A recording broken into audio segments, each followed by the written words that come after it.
Hello, my name is Susannah York. Hi, Susannah. I'm Ron Burglass from the American side of the pond. Welcome to London. And a special welcome to our cameo tourists who are joining us today. Thanks. It's a pleasure to be here. This must be the Thames we're following. Yes, and without the River Thames, there wouldn't have been a London. It was the Romans who established the city on its banks over 1900 years ago. That's before the Vikings and the Normans invaded, wasn't it? Yes. Sounds as if you've been doing some homework. Sure, but only some. I always like to be prepared, but there's so much to learn about London. Did you have a chance to read what Dr. Samuel Johnson said nearly 200 years ago? No, I guess I missed that one. When a man is tired of London, he is tired of life. For there is in London all that life could afford. He sounds like a man worth knowing. Coming up ahead is Tower Bridge. Yeah, and that's the Tower of London over there, right? Right. We'll come back to the Tower of London in a moment. First, let's take a quick look at Tower Bridge. Started in 1886, it took 8 years to complete. The hydraulically operated roadways between the two Victorian Gothic towers can be raised to let ships pass through. That's some engineering for those days. Can we go up to that walkway between the towers? Okay. The Tower of London, on the bank of the Thames. In the past, the river often provided the easiest approach to the tower. It seems that even our ancestors had to cope with heavy traffic on London streets. Let's go and take a closer look. The last successful invasion of Britain was led by William the Conqueror of Normandy, who built the Tower of London to protect the city over 900 years ago. The central keep, or White Tower, stands 90 feet high from ground to battlements and was the original part built by William. Traitor's Gate, from inside the tower. Through it passed many prisoners on their way to imprisonment in the bloody tower. Isn't this where Sir Walter Raleigh spent 13 years? Mm-hmm. It's housed some very illustrious names. Sir Thomas More, Guy Fawkes. Is that the same guy who tried to blow up the Houses of Parliament? That's the guy. Anne Boleyn was one of the prisoners kept here, wasn't she? That's right. She was Henry VIII's second wife.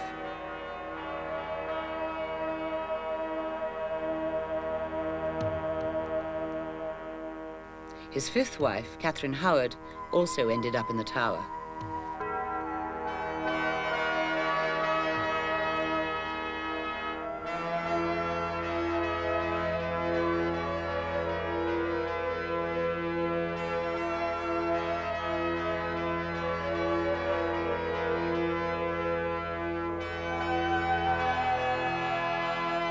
In your own time, you should come back and look inside the museum in the White Tower to see the armor of the kings of England, the torture chamber, and the crown jewels that are on show in the jewel tower. What kind of bird is that, Susannah? A tower raven. The legend says that if they ever leave, the tower will fall. Talking of leaving, it's time for you to have your first ride in a London taxi. Okay, let's go.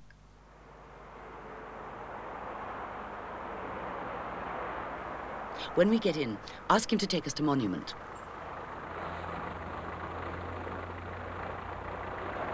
Monument, please. I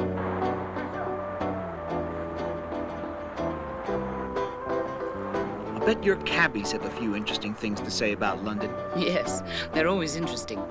Later on, maybe we'll have a chat with one. The Monument commemorates the Great Fire of London in 1666 that started in Pudding Lane nearby. Spread across 400 streets and lasted for 4 days. Mansion House, the official residence of the Lord Mayor of London. The Bank of England in Threadneedle Street, and opposite is the Royal Exchange. Not a bad neighborhood. So this is St. Paul's Cathedral. I thought you might recognize the dome. Oh, yeah. It was built by Sir Christopher Wren. Very good. Rebuilding after the Great Fire was started in 1675, and even though the first service was held in 1697, the last stone wasn't in place until 1710.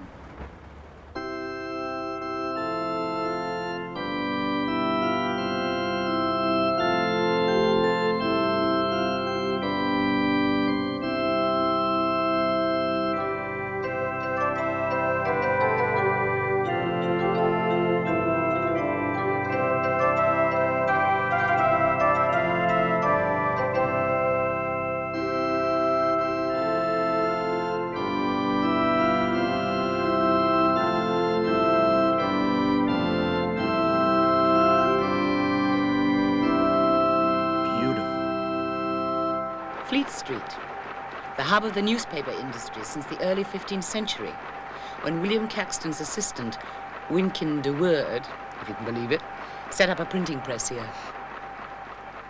One of the regulars in this pub just off Fleet Street was Dr. Samuel Johnson. I notice it says rebuilt in 1667. That's right, after the Great Fire.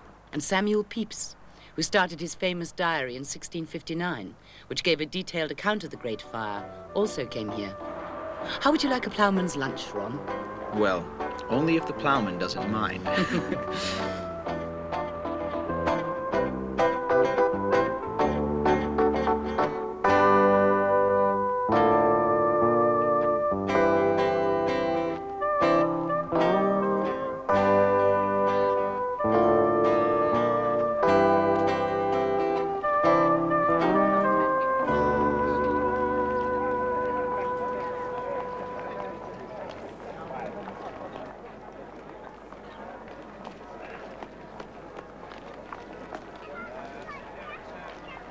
A hunk of bread and some good cheddar cheese, all washed down with a pint of English beer. That's the basic ploughman's lunch.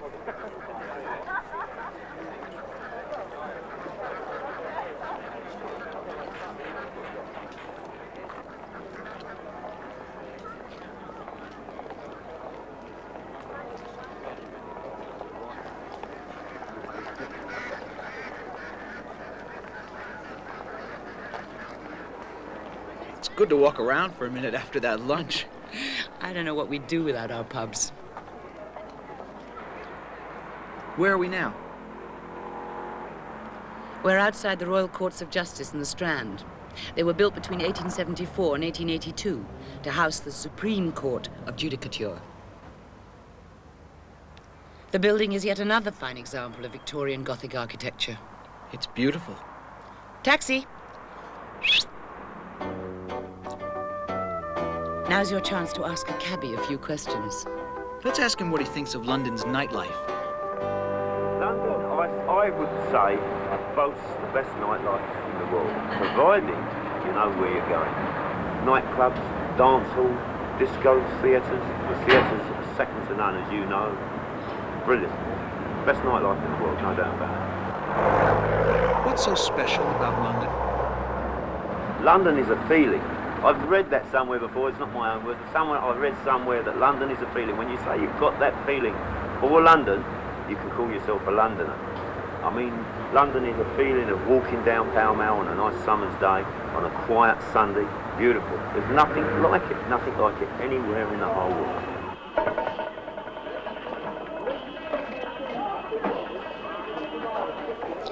Originally called Convent Garden in the 13th century, once the home of the monks of Westminster. This is a real lively place.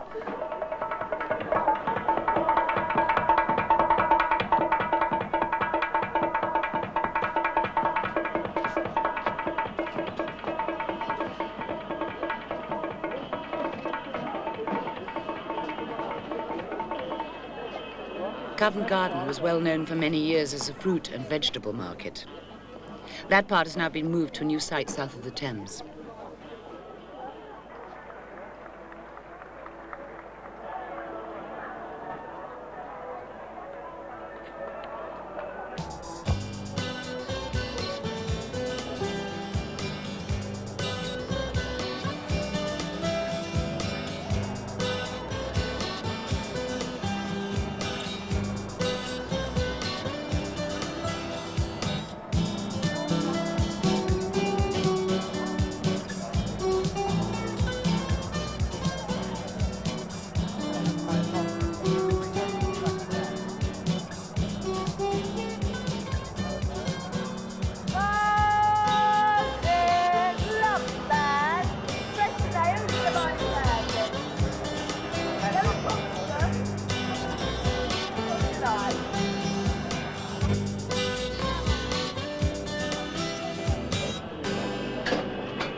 Berwick Street Market, in the heart of Soho.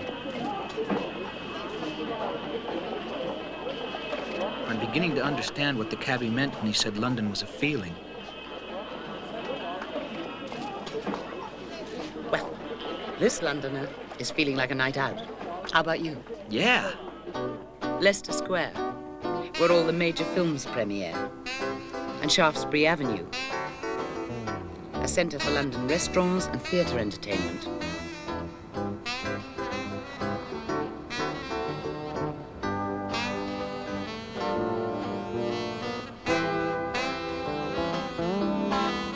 Our last stop for today, Piccadilly Circus.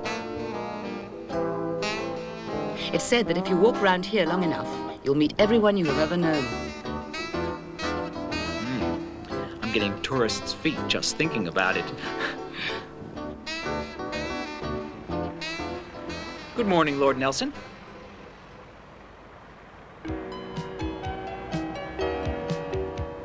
As you probably know, he died after a great naval victory at the Battle of Trafalgar in 1805.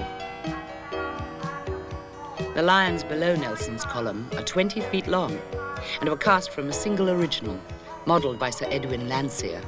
They are magnificent. Even the pigeons seem to like them. Yes, in fact, the pigeons often get more attention than Nelson and the lions put together.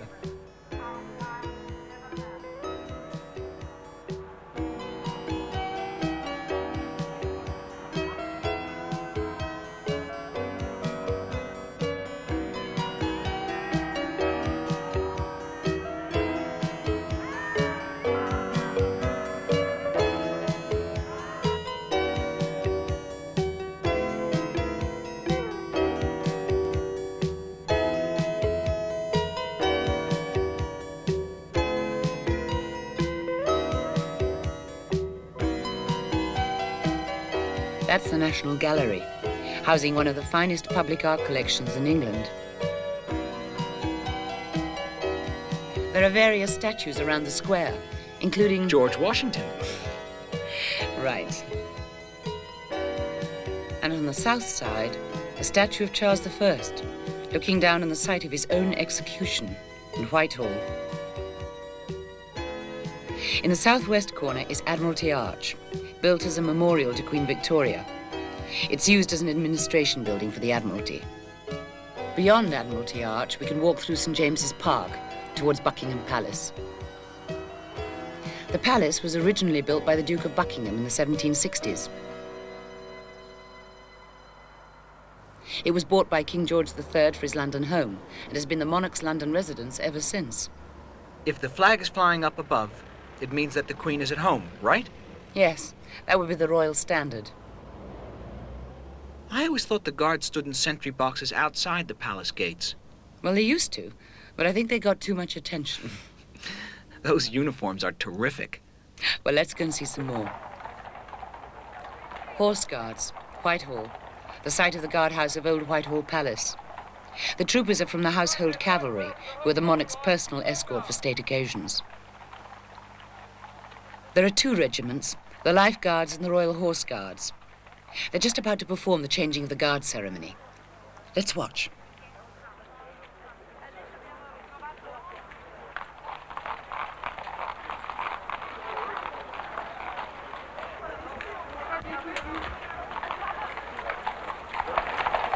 Their horses are given a great deal of care and attention. But not all the guards are on horseback.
and now we must leave them.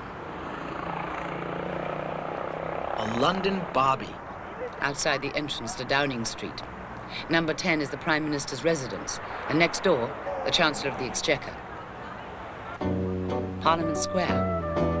It was originally laid out by Sir Charles Barry around 1868, when the Houses of Parliament were being built.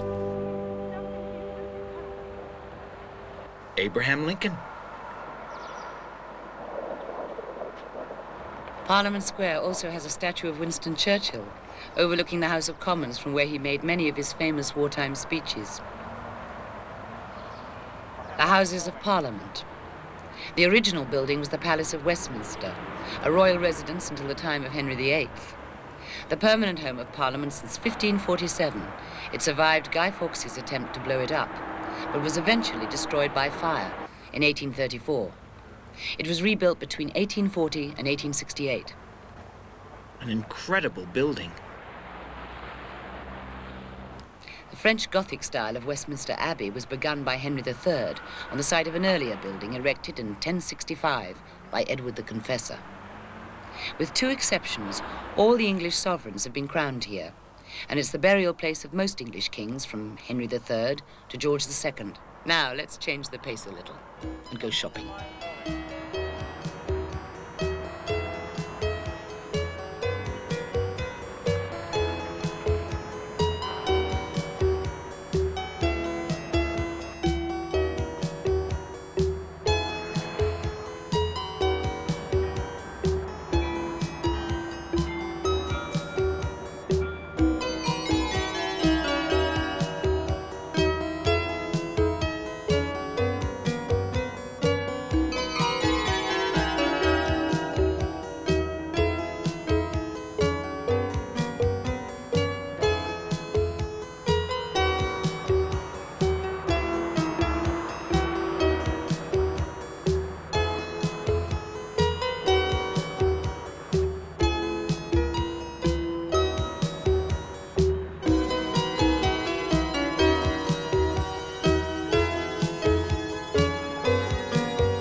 While we're so close to Hyde Park, we should go to Speaker's Corner. Speaker's Corner, please. Have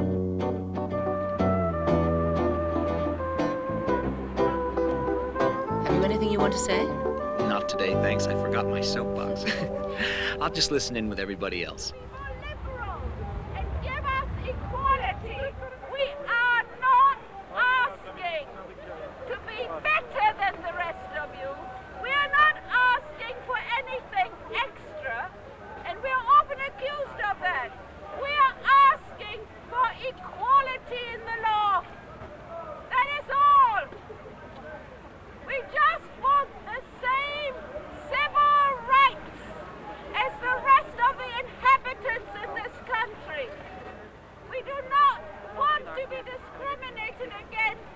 Anyone is free to come here and speak in public about any subject they choose. When a man who is no longer young has to be frightened to take a gay newspaper.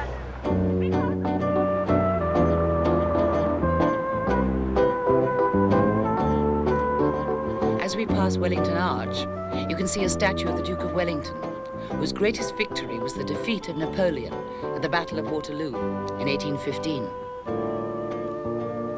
Okay, let's get back to our shopping trip. Good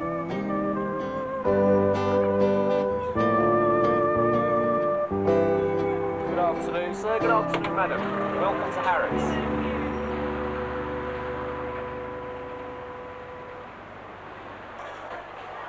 I noticed the coat of arms and a crest that says, by appointment, on the front. What does it mean? That's the royal warrant, which means that a member of the royal family uses or buys services here. Harrods has a number of royal warrants.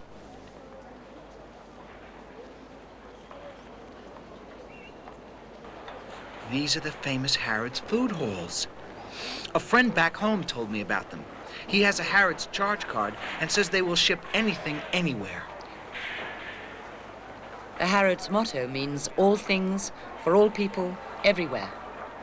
Almost 40% of sales are to overseas customers.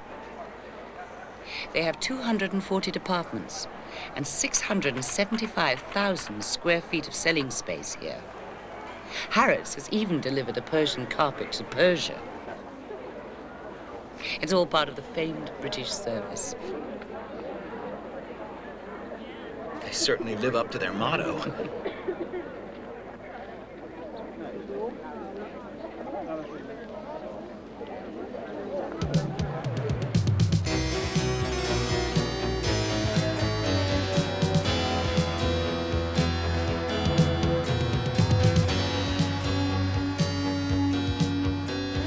Until 1829, the King's Road, Chelsea's main street, was the monarch's private road between Hampton Court and St. James's. Chelsea has always been the home of the bohemian and the outrageous.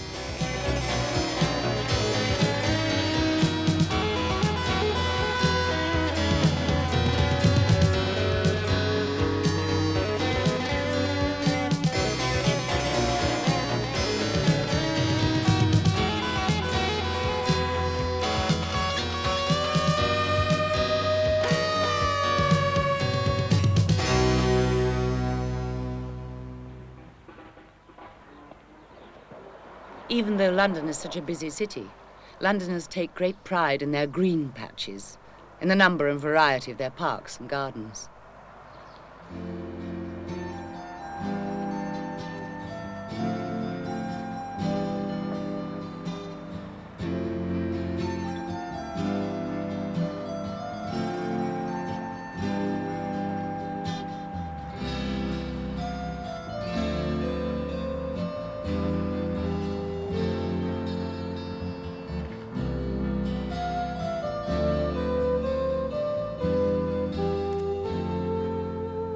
Sir George Frampton's statue of Peter Pan was placed here in 1912, and so the legend goes, it was erected overnight as a surprise for a children's birthday party. What a great birthday present.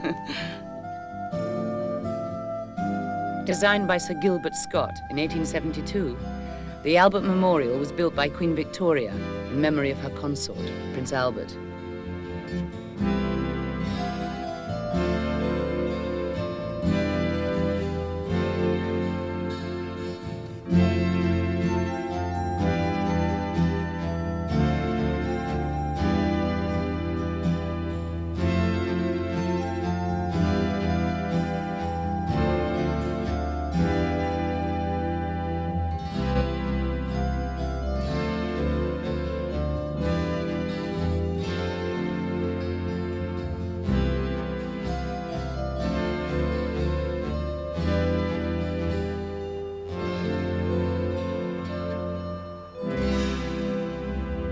The Royal Albert Hall, built between 1867 and 1871, was originally the Hall of Arts and Sciences, seating a maximum of 8,000. Isn't it the home of your famous proms? Yes, the promenade concerts, founded by Sir Henry Wood. You have done your homework. The Royal Opera House in Covent Garden, the national home of opera and ballet.